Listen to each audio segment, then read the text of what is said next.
अस्सलाम वालेकुम जी। Reel scrolling का एक ऐसा फेनोमेना है जो आपको दुनिया में एक ऐसा नॉलेज दे देगा जिस नॉलेज के ज़रिए आप दुनिया की कोई चीज़ भी जीत सकते हैं, दुनिया का कोई इशू भी हल कर सकते हैं। वो रील स्क्रॉलिंग का क्या मामला है, कौन सा वो इफ़ेक्ट है, कौन सी ऐसी चीज़ है जो रील स्क्रॉलिंग से निकलेगी और आपकी ज़िंदगी बदलेगी।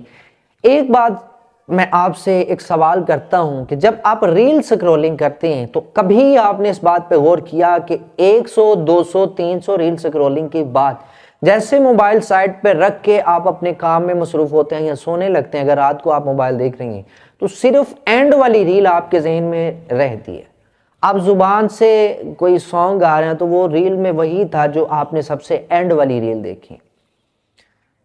ऐसा होता है क्यों? ऐसा क्यों होता है? देखें, रिसेंसी इफेक्ट। रिसेंसी इफेक्ट एक ऐसा प्रिंसिपल है जो इस बात को बताता है कि वक्त के लिहाज से जो चीज आपके माइंड के ज्यादा करीब होगी, माइंड उसको अच्छी तरह से याद कर लेगा, माइंड उसको अच्छी तरह से कैप्चर कर लेगा। अब ये क्या मामला, एग्जाम्पल के तौर पे सबसे पहली रील जो आपने देखी वो अब से 30 मिनट पहले देखी। इसका मतलब है कि आपके माइंड का और उस पहली रील का जो गैप है वो 30 मिनट का है। इसका मतलब है वो रील जो सबसे पहले देखी 30 मिनट आपके माइंड से दूर चली गई।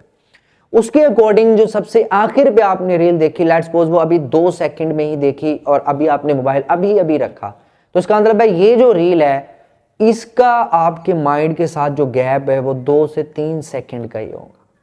उसका मतलब है कि ये वाली रील जो सबसे एंड पे आपने देखी वो वक्त के लिहाज से माइंड के ज्यादा करीब है। तो रिसेंसी इफेक्ट कहता है जो वक्त के लिहाज से ज्यादा करीब होती है उसको आप अच्छे से याद कर सकते हैं। अब ये चीज जिंदगी कैसे बदलेगी? देखो, स्टूडेंट तो बात जहन में रखिएगा, सर कहते हैं कि बच्चा ये सवाल पेपर के पॉइंट ऑफ व्यू से वेरी वेरी वेरी इंपॉर्टेंट है, इसको अच्छी तरह से याद करना। अब कुछ स्टूडेंट्स क्या होते हैं उसको सबसे पहले याद करते हैं, बाकी चीजें बाद में याद करते हैं। जैसे टेस्ट में बैठते हैं क्योंकि वो सबसे पहले किया होता था, माइंड के साथ उसका जो टाइम पीरियड है वो लंबा हो चुका होता है, वो पहला सवाल माइंड से दूर हो चुका होता है, वो याद नहीं रहता। पता चलता ये इंपॉर्टेंट याद किया था, अब तो याद ही नहीं रहा, ये तो जहन से निकल गया।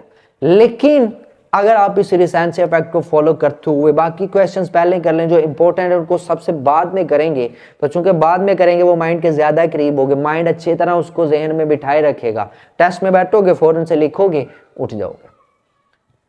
प्रेजेंटेशंस देनी है तो प्रेजेंटेशंस के जो मेन पॉइंट्स हैं उनको सबसे आखिर पे करो। इंटरव्यू देना तो इंटरव्यू के अंदर आपको लग सकता है कि ये क्वेश्चंस इंपॉर्टेंट है, वो पूछेगा, उसको सबसे एंड पे याद करो। कोई भी दुनिया का काम जो आप माइंड में रिमेंबर रखना चाहते हैं, जो माइंड में मुकम्मल तौर पे बिठाना चाहते हैं, तब तक जब तक आपका काम हो नहीं जाता उसको सबसे एंड पे याद करो। ये रील की स्क्रॉलिंग में आपको सीखें ना सीखें, कम से कम इस फेनोमेने से तो आप सीख लें, आपकी ज़िंदगी बदल जाएगी। वीडियो पसंद आई हो तो जानते हो क्या करना है। अल्लाह हाफिज़।